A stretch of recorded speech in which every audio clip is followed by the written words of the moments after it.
Assalamualaikum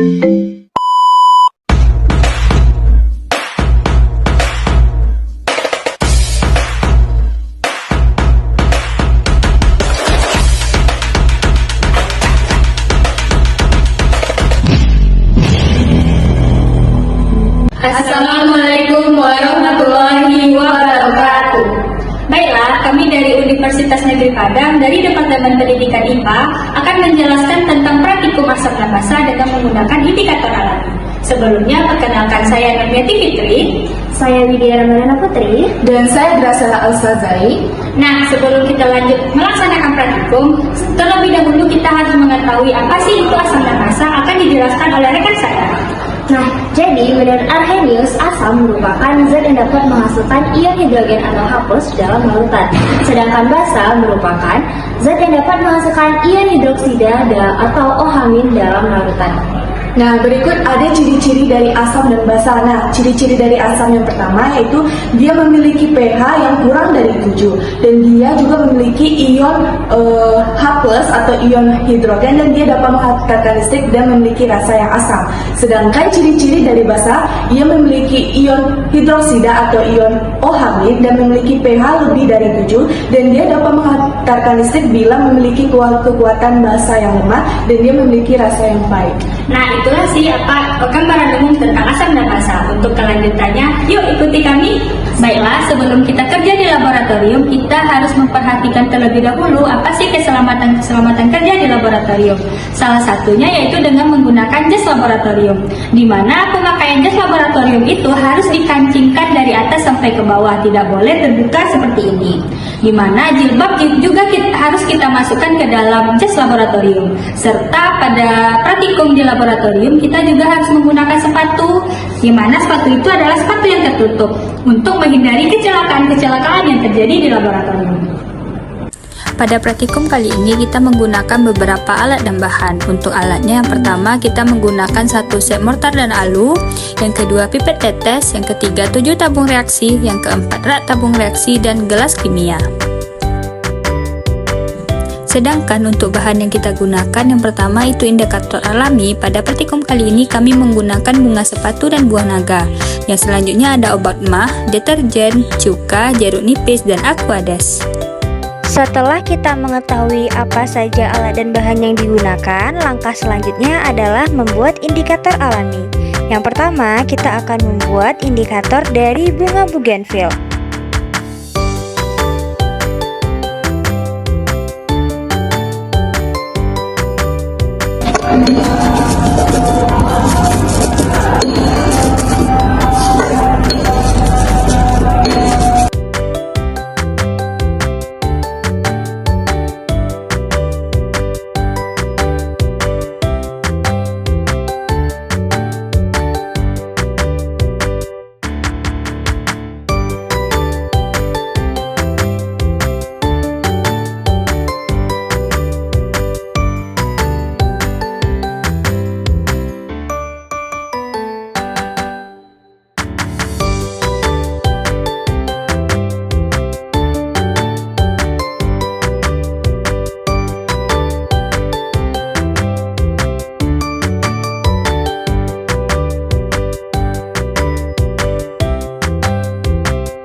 Selanjutnya, cara membuat indikator alami dari buah naga. Indikator selanjutnya yang digunakan yaitu adalah buah naga. Nah, caranya sama kayak yang bukan bunga tadi, di mana yang pertama masukkan ke dalam mortar.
Selanjutnya kita melakukan pengujian asam dan basa menggunakan indikator yang telah kita buat. Nah, jadi langkah selanjutnya adalah memasukkan semua bahan yang telah disiapkan ke dalam tabung reaksi. Yang pertama kita akan memasukkan aqueous.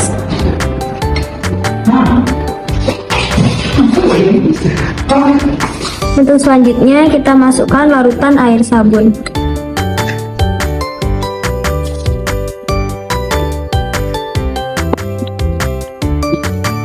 Kemudian cuka.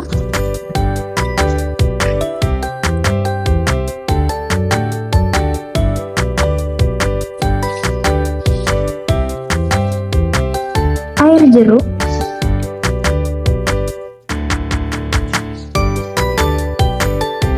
Dan yang terakhir adalah obat mah.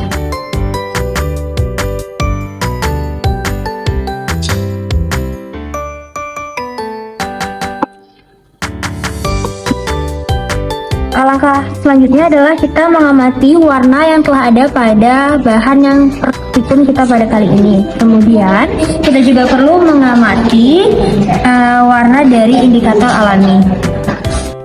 Selanjutnya kita tambahkan beberapa tetes indikator alami yaitu bunga bougainville ke dalam larutan yang telah tersedia.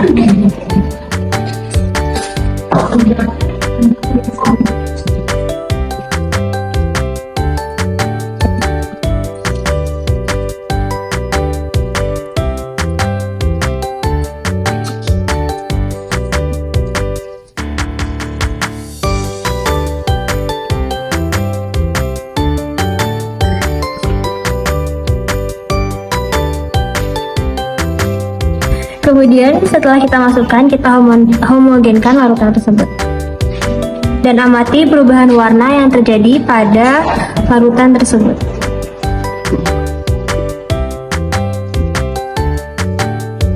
Begitu pula untuk larutan berikutnya.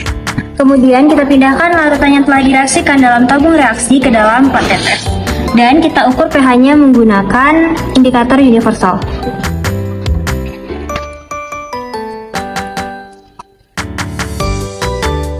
Ini contohnya adalah larutan dari cuka. Kemudian kita lihat warna yang sama dengan larutan cuka. Nah, di sini dapat pH-nya adalah 2. Oke. Lakukan langkah tersebut untuk berbagai larutan berikutnya. Kemudian langkah terakhir adalah kita harus melakukan langkah yang sama dari proses indikator bunga bougainville tadi ke indikator buah naga.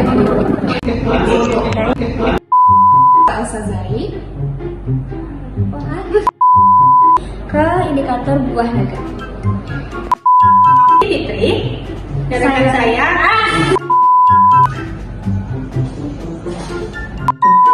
Yang digunakan yaitu adalah buah naga. Nah, cara Buah naga.